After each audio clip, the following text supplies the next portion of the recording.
গুহ বাড়ি থেকে চলে গেল কথা। সম্পূর্ণ জানতে হলে ভিডিওতে একটি লাইক করে দেখতে থাকো।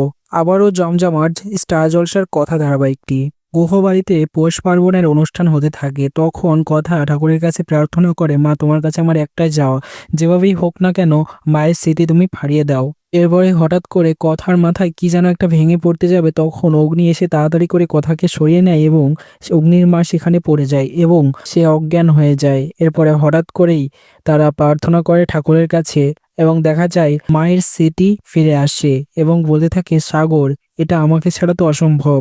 তখন সবাই হাসতে থাকে। এবার কথাকে চিনতে পারবে না এভির মা। তখন কথা বাড়ি থেকে চলে যাবে, গুহ বাড়ি থেকে চলে যাবে কথা, এবং অগ্নি অর্থাৎ এভি কর্তাকে ফিরিয়ে আনতে চলে যাবে, কারণ সে তো তাকে ভালোবাসে। এবার সেটা মুখ ফুটে প্রকাশ করবে। সেটা দেখতেও বেশ জমজমাট লাগবে। তো এমনটা হলে কেমন লাগবে তা অতি অবশ্যই কমেন্টসে জানিয়ে এখনই সাবস্ক্রাইব করুন আমাদের ইউটিউব চ্যানেল। ধন্যবাদ সবাইকে।